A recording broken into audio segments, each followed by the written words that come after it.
여러분, 벌써 수요일이 되었습니다. 우리 오늘도 하나님 앞에 신앙 고백하심으로 수요 예배 시작드리겠습니다. 같이 신앙 고백합니다. 전능하사 천지를 만드신 하나님 아버지를 내가 믿사오며 그 외아들 우리 주 예수 그리스도를 믿사오니 이는 성령으로 잉태하사 동정녀 마리아에게 나시고 본디오 빌라도에게 고난을 받으사 십자가에 못 박혀 죽으시고 장사한 지 사흘 만에 죽은 자 가운데서 다시 살아나시며 하늘에 오르사 전능하신 하나님 우편에 앉아 계시다가 저리로서 산 자와 죽은 자를 심판하러 오시리라. 성령을 믿사오며 거룩한 공회와 성도가 서로 교통하는 것과 죄를 사하여 주시는 것과 몸이 다시 사는 것과 영원히 사는 것을 믿사옵나이다. 아멘.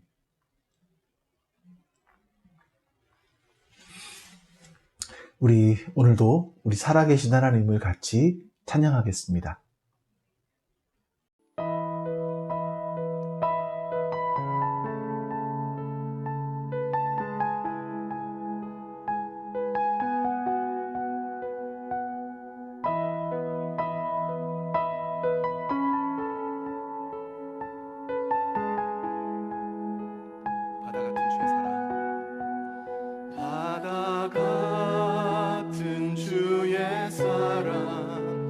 내 맘속에 넘치는 생명의 주를 위해 보혈을 여주셨네. 영원하신 주의 사랑 어찌 우리 잊으리. 생명 주신 주님만을 영원히 찬양하리.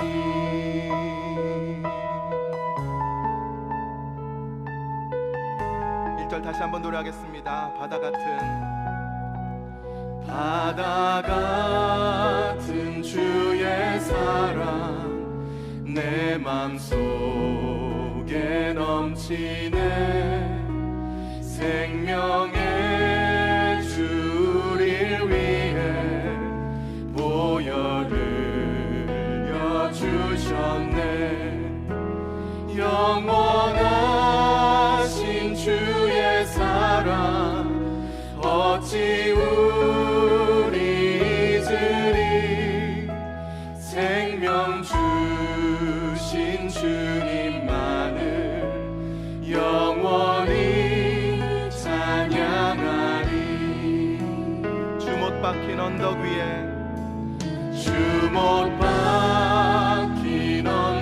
위에 생명의 문 열렸네.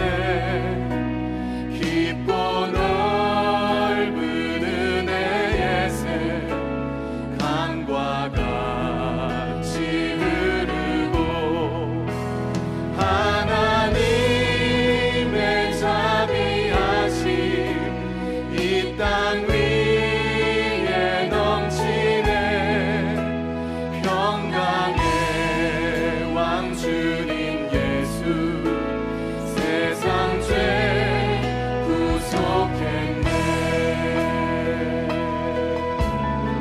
아멘.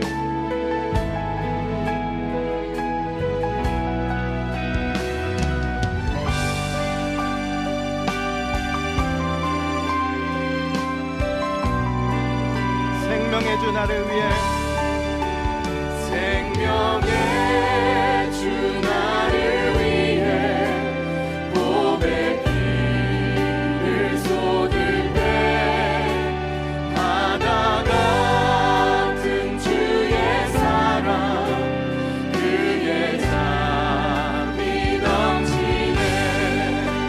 그 사랑 누가 잊으리. 그 찬양 누가 멈추리.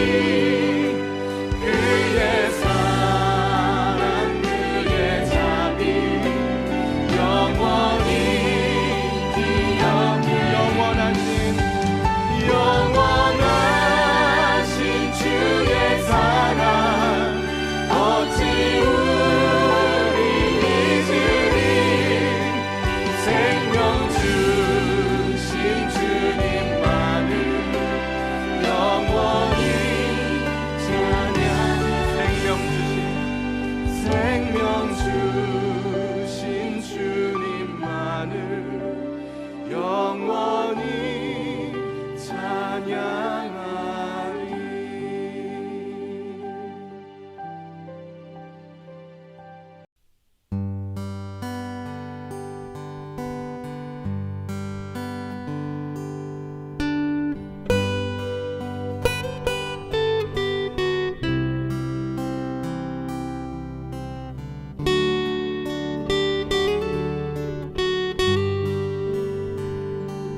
내 인생 여정 끝내요 강 건너 언덕 이를 때 하늘문 향해 말하리 예수 인도하셨네 매일 발걸음마다 예수 인도하셨네 나의 무거운 죄짐을 모두 벗고 하는 말 예수 인도하셨네 이 가시밭길 인생을 어기면서 갈 때 시험과 환난 많으나 예수 인도하셨네 매일 발걸음마다 예수 인도하셨네 나의 무거운 죄짐을 모두 벗고 하는 날 예수 인도하셨네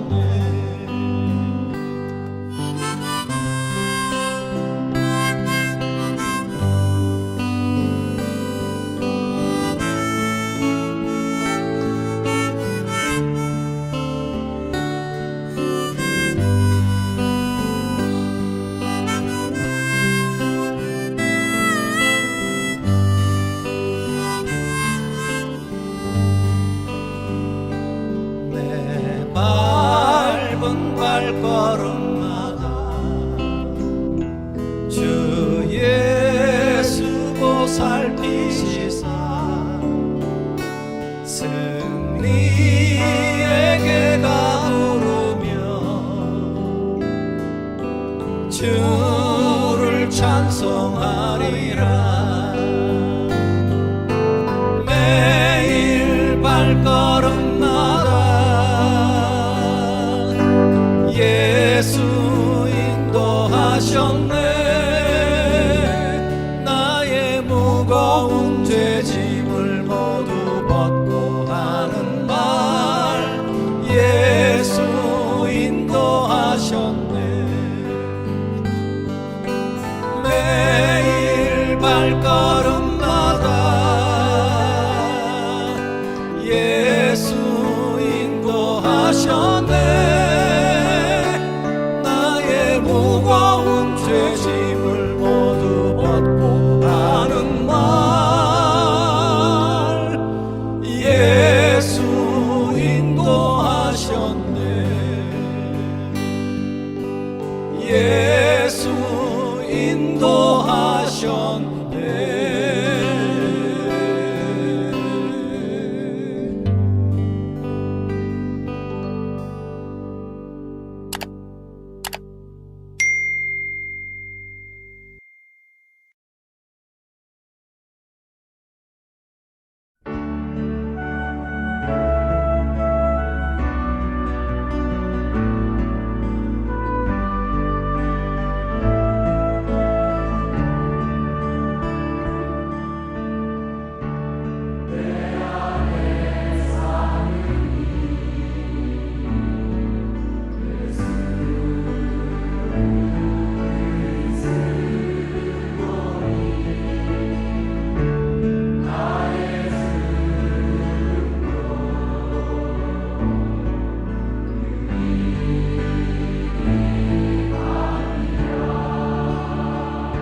이 시간 우리 하나님 앞에 같이 기도하겠습니다. 옆에 있는 기도 제목들을 보시면서 우리 같이 기도합니다. 아버지 하나님 감사합니다. 선하신 하나님께서 오늘도 우리와 안에 함께하여 주시고 하나님 우리에게 은혜를 베풀어 주시옵소서. 하나님께서 기뻐하시는 것을 기뻐하시는 뜻이 하나님 가운데 이루어질 수 있도록 주님을 도와주시옵소서. 하나님을 바라볼 수 있는 믿음 주시옵소서. 하나님을 바라볼 수 있는 믿음을 허락하여 주시옵소서. 하나님 그 믿음으로 살아갈 수 있게 하여 주시옵소서. 그 믿음으로 나아갈 수 있도록 주님 도와주시옵소서. 우리 하나님께서 우리에게 주시는 그 복을 우리가 매일매일 깨달을 수 있도록 도와주시고 그 복을 기억하며 앞으로 나아가게 하여 주시기를 원하고 기도합니다. 하나님은 오늘도 살아계십니다. 하나님 그리고 우리 가운데 말씀하십니다. 그 하나님께서 하시는 말씀들을 우리가 경청할 수 있도록 도와주시옵소서. 그 하나님의 말씀들을 들을 수 있는 귀를 우리에게 허락하여 주시옵소서. 아버지 하나님 그리고 우리가 그 말씀을 경청하며 주님을 수 있도록 도와주시옵소서. 넘어져도 그 사랑 영원하네.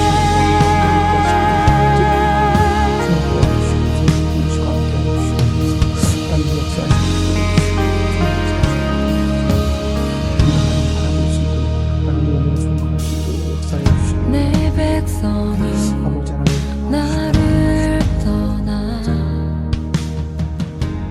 돌아. 하나님 감사합니다. 오늘 이렇게 하나님을 예배할 수 있는 큰 은혜를 주셔서 감사합니다. 오늘 이 시간 하나님의 은혜를 잊지 않게 하여 주시고 하나님의 선하심과 인자하심을 잊지 않고 우리 하나님께 예배하게 하여 주시기를 원하오고 기도하옵나이다. 하나님의 말씀을 나누며 그 말씀이 우리 영의 양식이 되어 우리가 그 말씀을 살아내기까지 도전받게 하여 주시고 또한 그 말씀을 살아낼 수 있는 힘도 허락하여 주시옵소서. 감사드립니다.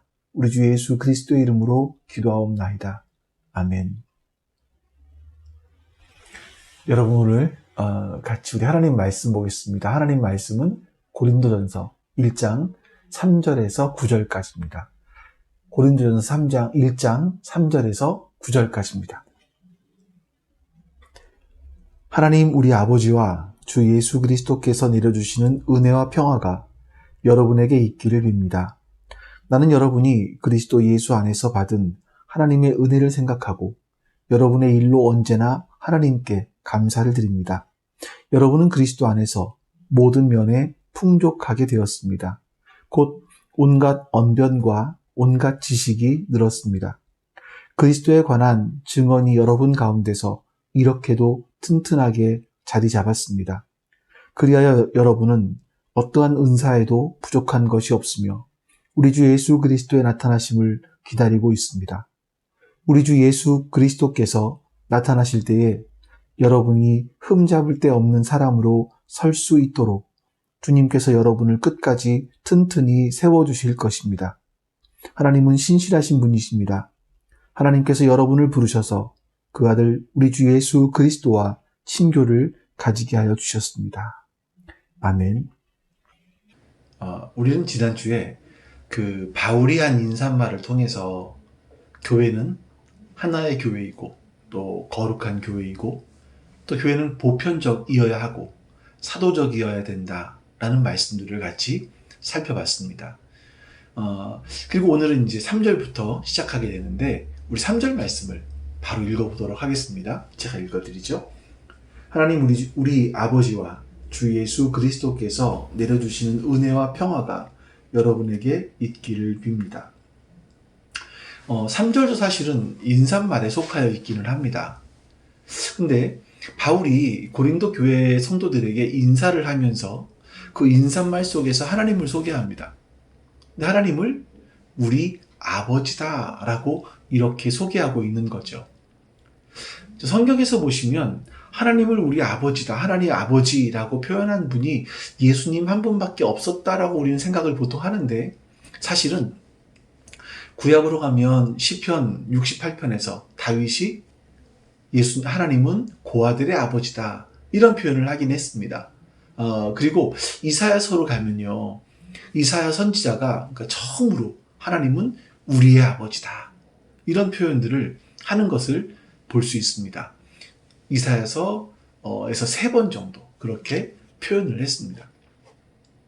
그 이후로는 어떤 사람도 하나님을 아버지다라고 표현한 사람들은 없었습니다. 여러분, 그런데 예수님께서 제자들에게 기도를 가르쳐 주시면서, 주님의 기도를 가르쳐 주시면서, 얘들아, 너희는 이렇게 기도해야 된다. 하늘에 계신 우리 아버지여. 이렇게 말씀 가르쳐 주셨습니다. 예수님께서 하나님은 우리의 아버지시다. 이렇게 가르쳐 주신 거죠. 하지만 여러분, 성경을 보시면 사도들 중에, 또 사복음서를 기록한 사람들 중에서 마태, 마가, 누가, 요한 모두 다 예수님을 우리 아버지라고, 하나님을 우리 아버지라고 기록한 사람은 없습니다. 바울만이 유일하게 하나님을 우리 아버지라고 불렀습니다. 바울은 교회들의 편지를 쓸 때마다 하나님을 우리 아버지라고 고백을 했고요. 신약 성경에 전부 다 12번 정도 하나님을 아버지라고 불렀습니다. 그러니까 여러분, 예수님께서 하나님을 우리 아버지라고 가르쳐 주셨고요. 그 의미를 정확하게 이해한 사람은 사도 바울밖에는 없었다라는 겁니다. 그럼 여러분, 왜 예수님은 하나님께서 우리 아버지시다, 이것을 가르쳐 주셨을까요? 그 이유는 간단합니다. 그 당시에 하나님을 믿는 모든 백성들이 하나님을 나의 아버지라고 생각했습니다. 다시 말하면 하나님을 사유화한 거죠. 물론 여러분, 이 하나님이 나의 아버지십니다라는 이 신앙 고백은 굉장히 중요합니다. 하나님과 나와의 1대1의 관계가 제대로 맺혀져 있어야만 하죠. 만약에 하나님과 나와의 이 관계가 제대로 맺혀져 있지 않으면 우리의 신앙은요, 그냥 추상적으로 흘러가 버릴 수밖에 없습니다. 근데 문제는 그 하나님에 대한 나의 신앙 고백이 그냥 나의 아버지로만 끝난다면 우리는 어떤 신앙의 이기주의라고 할까요? 그런 신앙의 이기주의에 빠질 수밖에 없습니다. 여러분, 오늘날도 그렇지 않습니까? 사람들이 교회 내에서 서로 하나님을 믿으며 형제, 자매라고 부릅니다.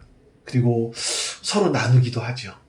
그런데 이런 나눔, 또 형제와 자매라 부르는 이 호칭, 이것들은 서로의 이해가 상충되지 않는 선까지입니다. 사람들이 서로 이해가 상충되기 시작하면 사람들은요, 하나님의 이름으로 싸우기 시작을 합니다. 내가 생각하는 것이 하나님의 뜻이다, 너는 틀렸다 라고 하면서 싸우기 시작하죠. 그러니까 사람들은요, 하나님은 언제나 내 편이라고 생각을 하는 겁니다. 그래서 예수님은 우리에게 가르쳐 주신 것이 뭐냐면, 하나님은 나의 하나님만이 아니라 우리의 하나님이다 라는 것을 제자들에게 가르쳐 주신 거죠. 그리고 바울이 예수님께서 하나님은 우리의 아버지시다 라고 또다시 사람들에게 말하고 있었던 겁니다. 바울만이 그 의미가 무엇인지를 깨달았던 겁니다. 자, 어느 날 율법사들이 예수님을 찾아와서 묻습니다. 선생님, 계명 중에 어떤 계명이 제일 큽니까? 이렇게 묻자 예수님께서는 답을 하시죠. 근데 사실 이 물음은 율법사들이 예수님을 올무에 빠뜨리기 위해서 만들어낸 문제입니다. 만약에 예수님께서 첫 번째 계명이 제일 크다라고 하셨으면, 아니 그러면 5번째 계명은 크지 않단 말입니까? 이것도 하나님의 계명인데, 이러면서 반박하는 거예요. 그래서 예수님을 어떤 올가매려고 하는 바로 그런 술수였죠. 자, 그때 예수님께서 이렇게 답을 하십니다. 마태복음 22장이에요. 예수께서 그에게 말씀하셨다. 내 마음을 다하고 내 목숨을 다하고 내 뜻을 다하여 주 너의 하나님을 사랑하여라 하였으니 이것이 가장 중요하고 으뜸 가는 계명이다. 둘째 계명도 이것과 같은데 내 이웃을 내 몸과 같이 사랑하여라 한 것이다. 이 두 계명에 온 율법과 예언서의 본뜻이 달려있다. 예수님께서는요, 이 율법사들이 가장 중요하게 생각하는 율법서, 그 중에서 신명기 6장 5절 말씀을 인용해서 제일 큰 계명은 하나님을 사랑하는 것이다, 이렇게 말씀하셨어요. 그런데 그것으로 끝내는 것이 아니라 둘째 계명도 이것과 같다. 다시 말하면 둘째 계명도 첫 번째 계명과 동일한 무게를 가지고 있다. 동일하게 중요하다. 그러면서 하신 말씀이 너의 이웃을 내 몸과 같이 사랑하라 하는 것이다. 이렇게 말씀하신 겁니다. 근데 예수님은 첫 번째 계명이나 두 번째 계명이 다 중요한데, 첫 번째와 두 번째가 다 중요한데 그것은 하나님 사랑이고 사람 사랑이다. 이렇게 말씀하신 겁니다. 예수님을 올무에 빠뜨리려고 했던 율법사들은요, 예수님의 이 답을 듣고 한마디도 답하지 못했습니다. 예수님의 말씀이 정확했거든요. 성경에서 가장 중요한 핵심이 바로 이 마태복음 22장 37절에서 40절입니다. 이 말씀은 하나님께서 우리에게 무엇을 말씀하시는지가 이 안에 표현되어 있기 때문입니다. 이 말씀을 가지고 이재철 목사님은 알파벳 중에 X를 예를 들어서 이 말씀을 설명을 하십니다. 이제 그 이유가 이런 게 있겠죠. 예수 그리스도라는 단어를 헬라어로 했을 때 이에수스 크리스토스가 됩니다. 이 이에수스가 예수, 크리스토스는 그리스도라는 건데, 이 크리스토스의 헬라어의 제일 앞자는요, X예요. 그래서 이재철 목사님은 알파벳의 X를 가지고 이 본문 말씀을 설명하시는 겁니다. 여러분, 그림에서 보시는 것처럼 이 X라는 글자는요, 이 특징이 위에 두 선과 그러니까 교차하는 두 선이 만나는 중심, 이 중심으로 해서 위쪽과 아래쪽이 똑같아야만 합니다. 만약에 위쪽은 긴데 아래쪽은 짧다? 반대로 위쪽은 굉장히 짧은데 아래쪽이 길다? 그러면 올바른 X가 될 수 없겠죠. 여러분, 이 X 두 개의 사선이 만나는 지점을 나라고 한다면 위쪽은 하나님 사랑이고 아래쪽은 사람 사랑입니다. 이웃 사랑입니다.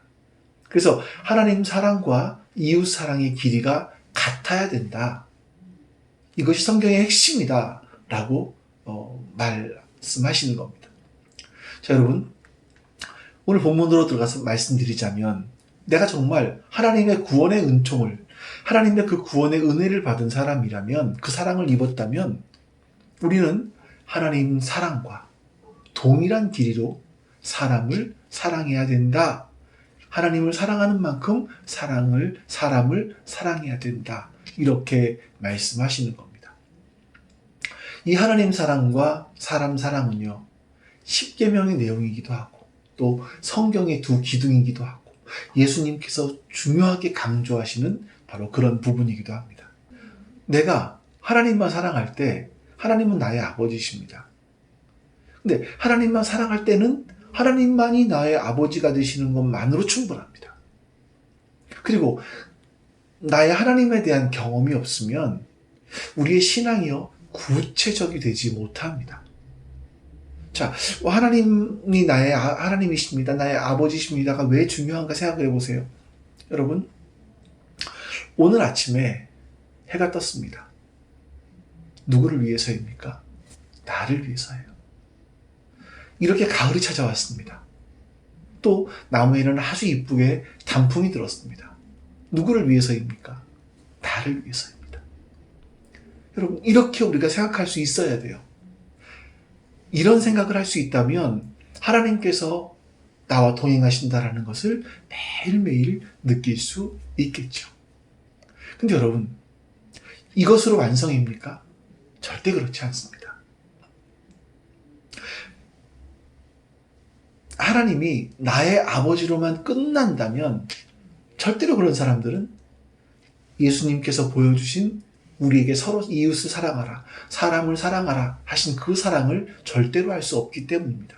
그것은 온전한 신앙이 안 됩니다. 사람을 사랑하기 위해서는요, 하나님이 나의 아버지시라는 걸 인식해야 할 뿐만 아니라 하나님은 우리들의 아버지라는 것을 인식해야지만 합니다. 만약에 하나님을 나의 아버지라고만 계속 인식한다면 우리는요, 기독교 이기주의에 빠지게 됩니다. 나만 옳다. 나만 전부이다. 이런 것이 될 수 있겠죠. 반대로 나의 하나님에 대해서는 별로 개인적인 관심이 없지만 우리 하나님, 우리 아버지만 계속 강조한다면 이건 사회운동가가 될 수도 있습니다. 그런 사람은요, 사람을 사랑하는 것 같지만 결과적으로는 내가 생각하는 어떤 이념에 반하는 사람을 해치는 그런 결과가 되기 때문입니다. 그 예가 있다면 바로 사회주의겠죠. 공산주의. 그래서 바울은 사람들이 모두 나의 아버지에서 끝나고 있기 때문에 우리 아버지를 강조하고 있었던 겁니다. 자, 그렇다고 해서 바울이 그 이후에도 모두 우리 아버지만 강조한 것은 아닙니다. 우리 4절 말씀을 좀 같이 보겠습니다. 나는 여러분이 그리스도 예수 안에서 받은 하나님의 은혜를 생각하고 여러분의 일로 언제나 하나님께 감사를 드립니다. 여러분, 바울이 고린도 교회를 세우고 나서 그 교회를 떠나왔죠. 근데 이 고린도 교회에 대한 소문이 들리는데 이 고린도 교회가 세속화되어 간다라는 겁니다. 교회가 세상을 변화시키는 것이 아니라 오히려 세상의 영향을 계속 받고 있다라는 겁니다. 그래서 서로 안에 세상적인 것들을 가지고 들어와서 서로 다투고 분열이 생기고 이런 일들이 교회 안에서 계속 일어난다라는 거예요. 그래서 이 편지를 지금 바울이 쓰고 있는 겁니다. 다시 말하면 고린도전서는요, 야, 고린도 교회야, 너희들 그렇게 하면 안 돼. 이걸 말하려고 하는 한편에서는 책망의 편지라고 할 수 있을 겁니다. 그런데 여러분, 이 책망의 편지를 쓰는데 안부의 인사가 다 끝나고 4절에 들어와서 나는 언제나 하나님께 감사드립니다. 이런 말로 시작을 하는 거예요. 근데 감사가 누구 때문에 감사하냐? 여러분 때문에 감사합니다. 이렇게 기록을 하고 있는 거죠. 헬라어 성경을 보니까 언제나 나의 하나님께 감사합니다. 이렇게 되어 있습니다.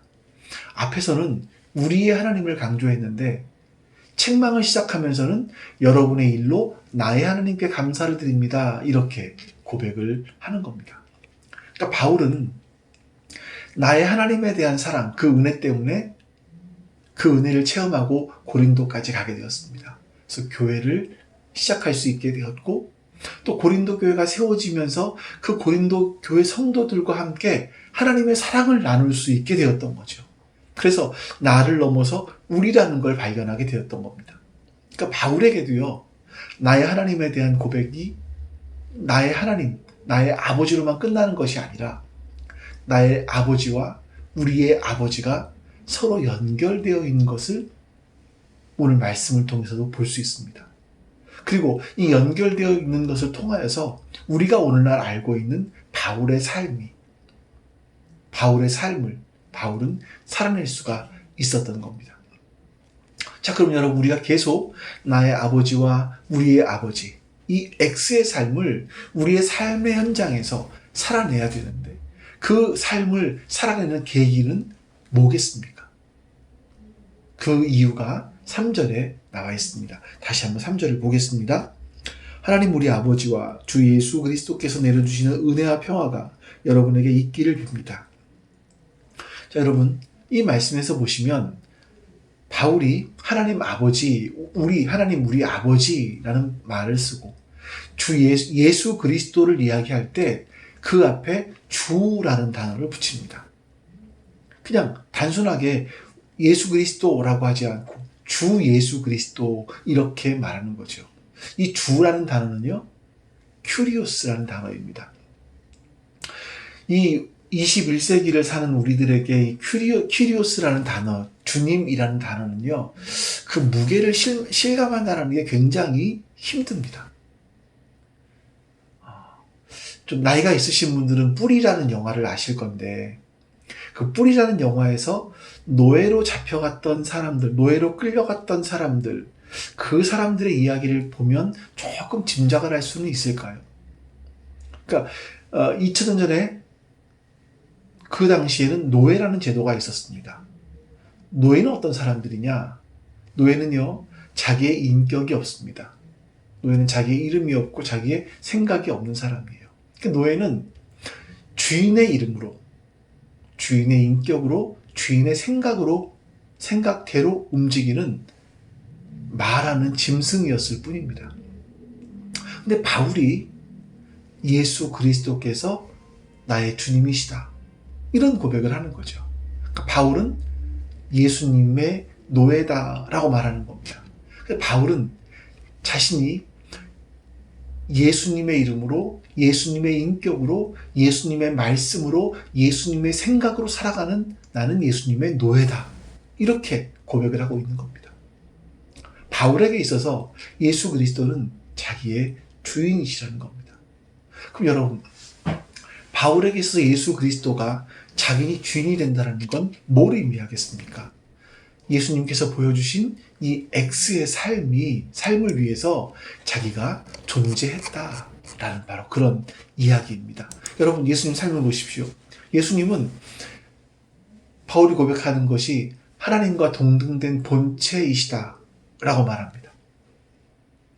그러니까 하나님께서 예수님께 인간을 살리기 위해서 십자가에 죽어라 라고 하셨을 때 이럴 수 있지 않았을까요? 당신도 하나님이고 나도 하나님인데 왜 내가 가서 죽어야 합니까? 라고 할 수 있지 않았을까요? 너무 불경스럽나요? 예수님과 하나님은 같은 본체이심에도 불구하고 예수님은 성부 하나님을 너무나 사랑하셨기 때문에 성경에 보면 예수님께는 하나님에 대해서 아니오가 없다, 이해밖에 없다 라고 그런 말씀을 하시죠. 우리 성경 구절 하나를 보겠습니다. 고린도후서 1장 19절부터 20절입니다.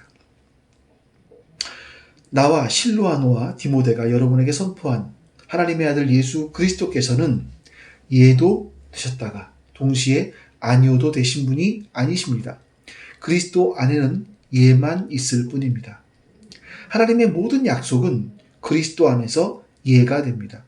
그러므로 그리스도로 말미암아 우리는 아멘 하면서 하나님께 영광을 누리는 것입니다. 자, 여러분, 이 말씀은 하나님의 모든 약속은 예수 그리스도 안에 성취된다라는 의미가 있는 말씀이에요. 근데 그 하나님의 말씀이 예수 그리스도를 통해서 성취된다라는 것은 예수님께서 그 하나님의 말씀에 100% 순종하셨다라는 겁니다. 예수님은 하나님 말씀에 대해서 아니요 라는 게 없었다라는 거죠. 그만큼 예수님은 하나님을 사랑했다는 겁니다. 그뿐 아니라 예수님은 하나님만 사랑한 것이 아니라 이 땅에 오셔서 인간들을 얼마나 사랑하셨는지, 당신의 목숨을 제물로 내어놓으실 만큼 사랑하셨어요.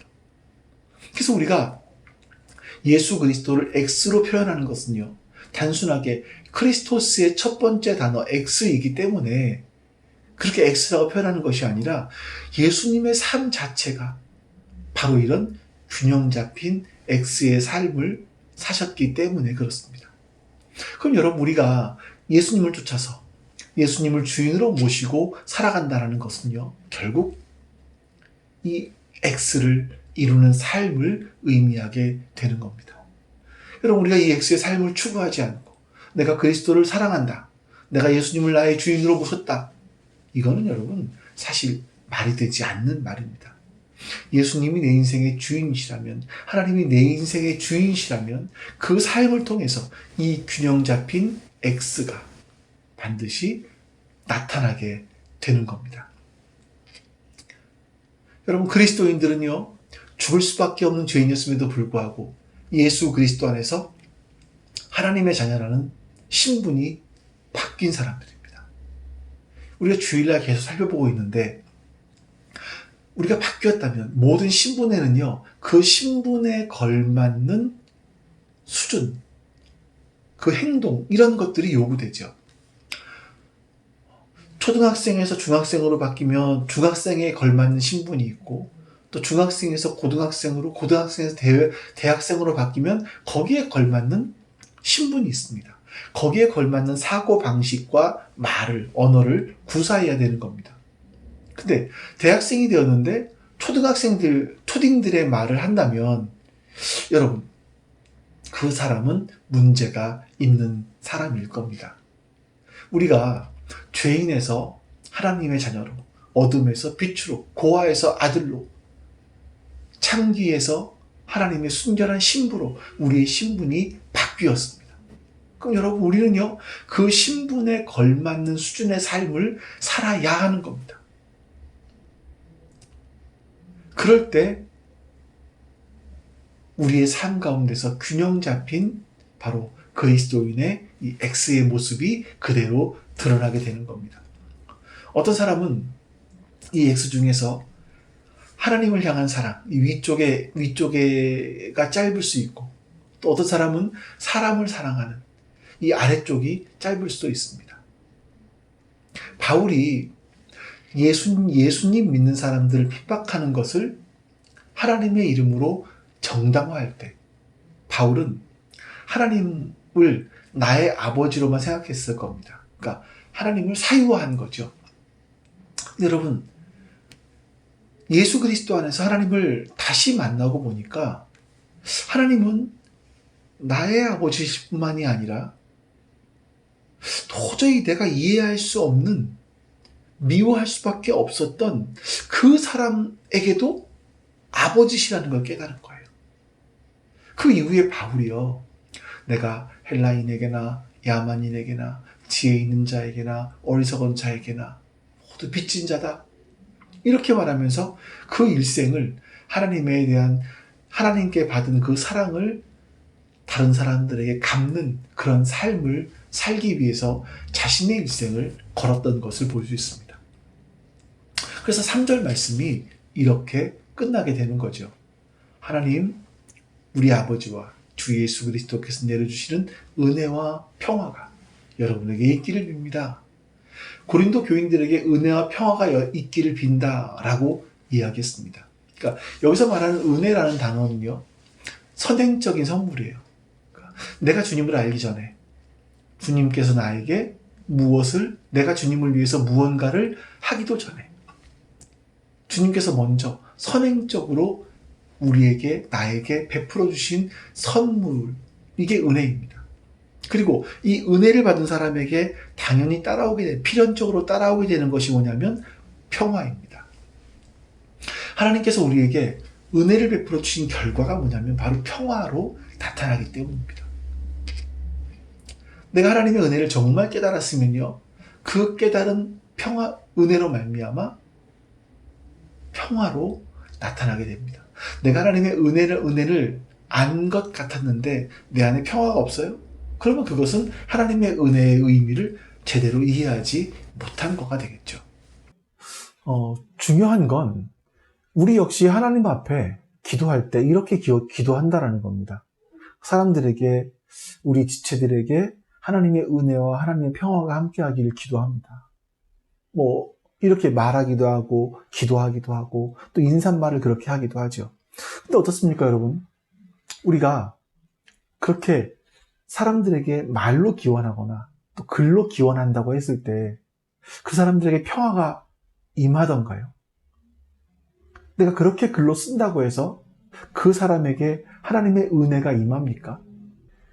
여러분, 우리가 늘 기도하잖아요. 하나님, 우리가 살고 있는 이 사회 속에 하나님의 은혜와 평화가 임하기를 바랍니다. 그래서 이 혼탁한 사회 속에 사회가 바로 설 수 있도록 도와주십시오. 그렇게 기도하지 않습니까?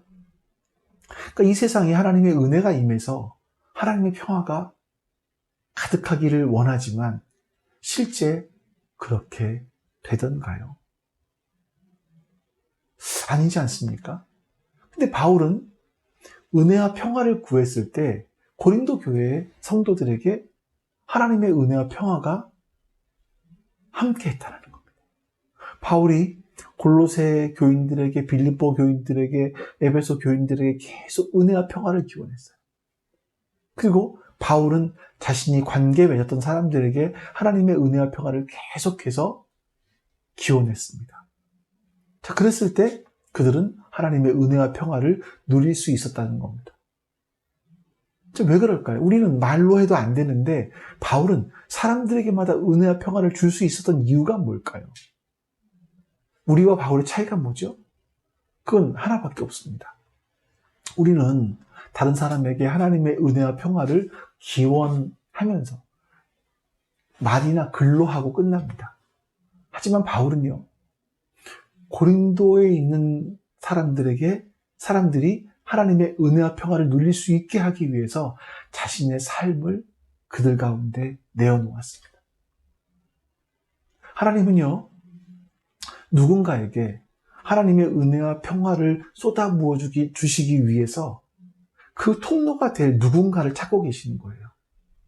바울이 그 통로가 되어서 하나님께서 고린도에 사는 사람들에게 하나님의 은혜와 평화를 쏟아부어 주기를 원하셨을 때 바울은 하나님의 마음을 알고 자기가 통로가 되어서 하나님의 은혜와 평화를 고린도에 사는 사람들에게 전하여 준 거죠. 나누어 준 거죠. 그리고 바울 역시 은혜와 평화를 누리게 된 것은요, 그에게 하나님의 은혜와 평화를 전하여 준 통로가 있었기 때문입니다. 그냥 바울이 어느 날 갑자기 하나님을 알아서 뚝딱 바뀐 건 아니에요. 사도행전 9장에 보시면 여러분, 바울이 다마스커스로 가는 길에 예수님을 만나게 되고 그 은혜에 사로잡히게 된 사건이 나오지 않습니까? 그리고 그 앞에 8장이 있고 7장이 있는데, 8장에는요, 빌립 집사가 사마리아에 가서 사마리아의 사람들에게 하나님의 은혜와 평화를 전하여 주는 도구가 되었던 내용들이 기록되어 있습니다. 그리고 앞에 7장으로 가면 7장 마지막에는 이렇게 끝나요. 제가 한번 읽어드려보죠. 사람들은 귀를 막고 큰 소리를 지르고서 일제히 스데반에게 달려들어 그를 성 바깥으로 끌어내어 돌로 쳤다. 증인들은 옷을 벗어서 사울이라는 청년의 발 앞에 두었다. 사람들이 스데반을 돌로 칠 때에 스데반은 주 예수님, 내 영혼을 받아주십시오 하고 부르짖었다. 그리고 무릎을 꿇고서 큰 소리로 주님, 이 죄를 저 사람들에게 돌리지 마십시오 하고 외쳤다. 이 말을 하고 스데반은 잠들었다. 7장에서 스데반 집사가 돌에 맞아 죽은 이후에 8장과 9장은 같은 시간에 다른 장소에서 일어난 사건들을 하나씩 기록하고 있습니다. 8장은요, 스데반 집사의 사건 때문에 예루살렘에 핍박이 일어나게 되었다는 사실이 기록되어 있습니다. 그리고 그 핍박 때문에 빌립 집사가 사마리아에 가서 은혜와 평화를 전하는 도구가 되었다, 이런 말씀이 기록되어 있고요. 사울은 9장에서 그 핍박이 일어난 이후에 제사장들이 사울을 다메스커스로 보내서 그리스도인들을 잡아오게 했다, 이런 사건이 기록되어 있습니다. 그러니까 사울의 입장에서 보면 8장을 건너뛰고 7장에서 바로 9장으로 연결되는 겁니다. 사울이 약 230km나 떨어져 있던 다메스커스까지 걸어가면서 여러분 무슨 생각을 했겠습니까? 자기가 경험한 마지막 사건 아니었을까요? 자기는 예수가 그리스도가 아니라고 예수님을 부정했습니다. 그리고 예수 믿는 사람들을 이단이라고 규정하며 그들을 핍박했습니다. 하나님을 모욕하는 자라 하면서.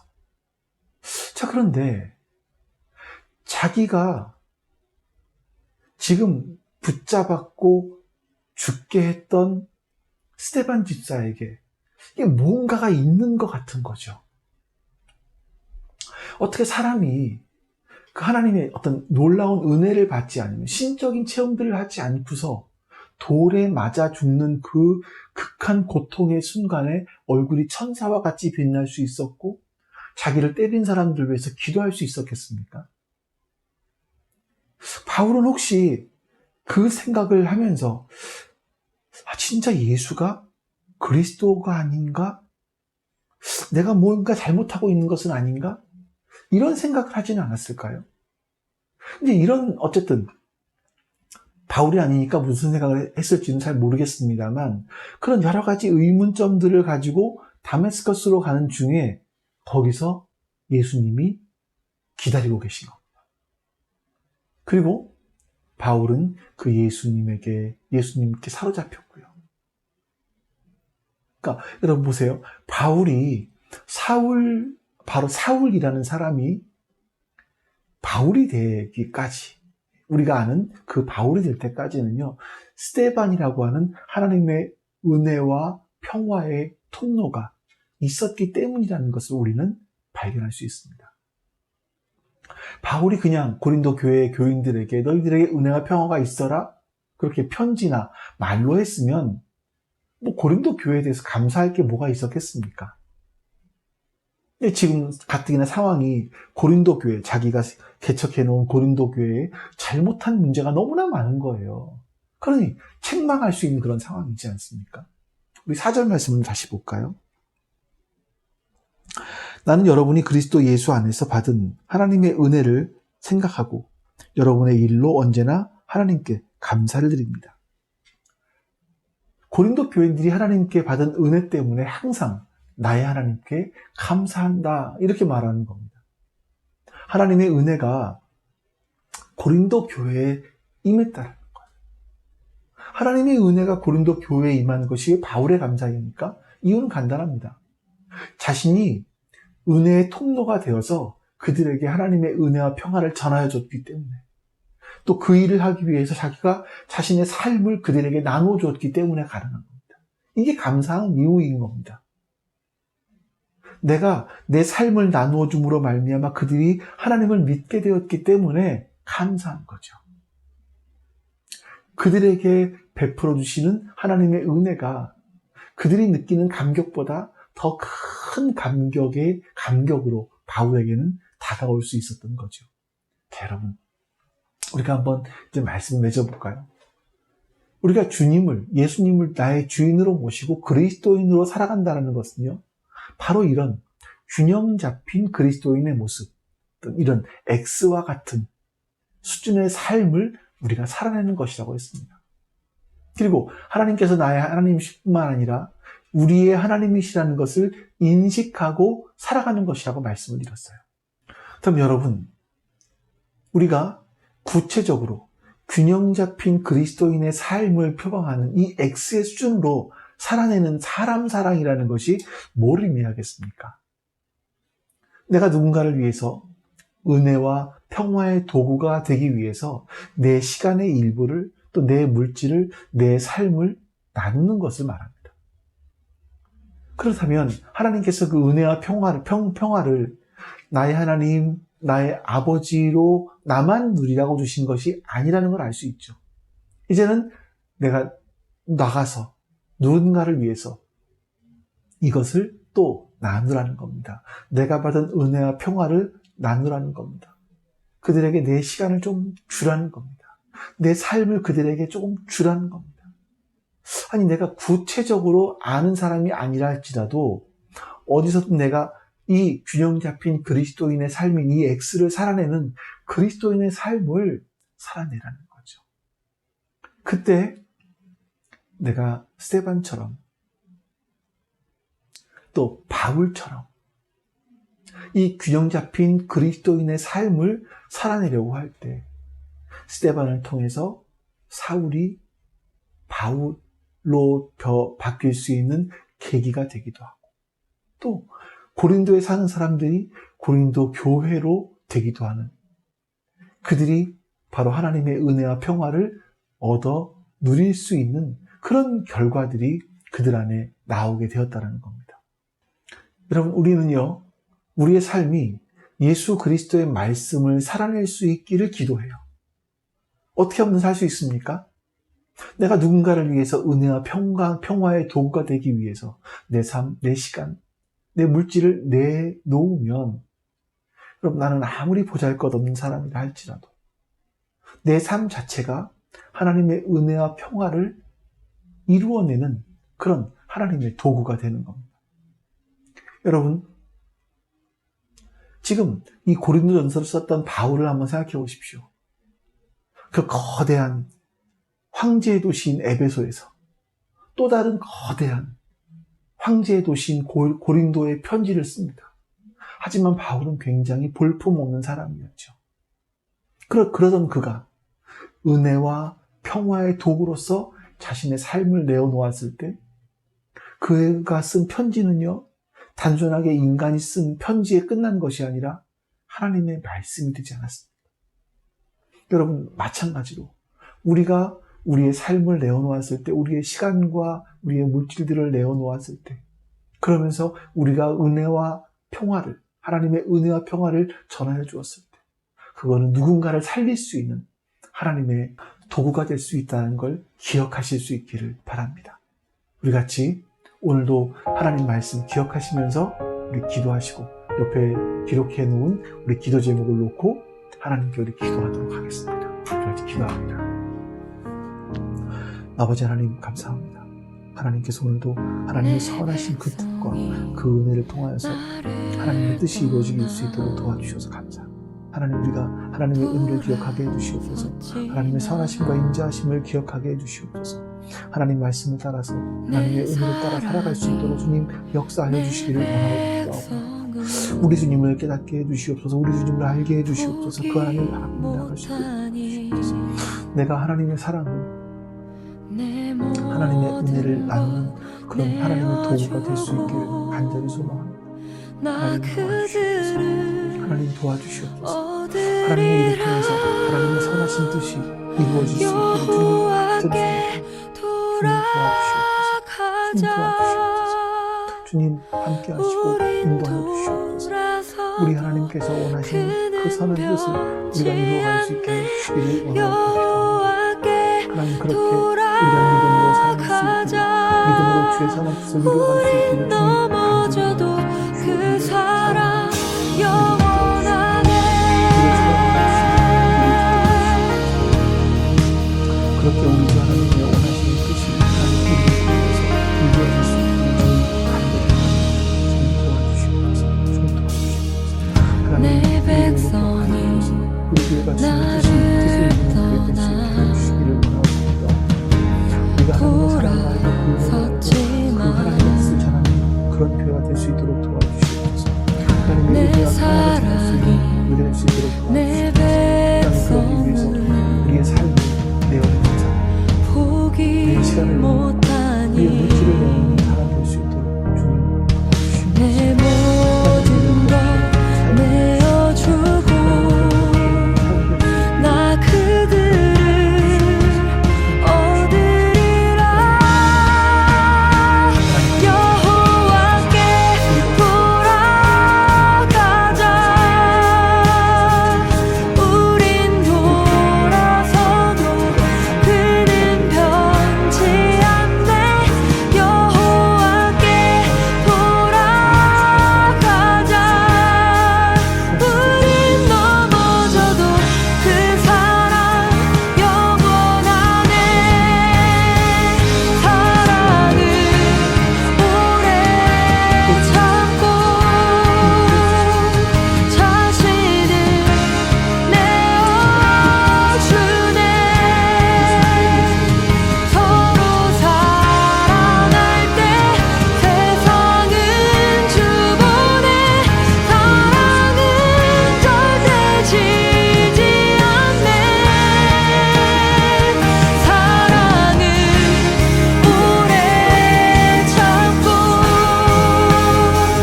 자신을 내어주네. 서로 사랑할 때 세상은 주보네. 사랑은 절대 지지 않네. 여호와께 돌아가자. 우린 돌아서도 그는 변치 않네. 여호와께 돌아가자. 우린 넘어져도 그 사랑 영원하네. 여호와께 돌아가자. 우린 돌아서도 오늘도 우리 하나님 말씀을 나누었습니다. 우리가 하나님의 사랑을 전하는, 하나님의 은혜와 하나님의 평화를 전하는 하나님의 통로가 되기를 소망합니다. 그래서 하나님, 우리가 행하는 행동과 우리의 말을 통하여서 사람들이 살아날 수 있기를 소망합니다. 주님께서 우리 교회를 그렇게 사용하여 주시기를 간절히 소망합니다. 도와주시옵소서. 감사드리며 우리 주 예수 그리스도의 이름으로 기도하옵나이다. 아멘. 하늘에 계신 우리 아버지여, 이름이 거룩히 여김을 받으시오며 나라가 임하시오며 뜻이 하늘에서 이루어진 것 같이 땅에서도 이루어지이다. 오늘 우리에게 일용할 양식을 주시옵고 우리가 우리에게 죄 지은 자를 사하여 준 것 같이 우리 죄를 사하여 주시옵고 우리를 시험에 들게 하지 마시옵고 다만 악에서 구하시옵소서. 나라와 권세와 영광이 아버지께 영원히 있사옵나이다. 아멘.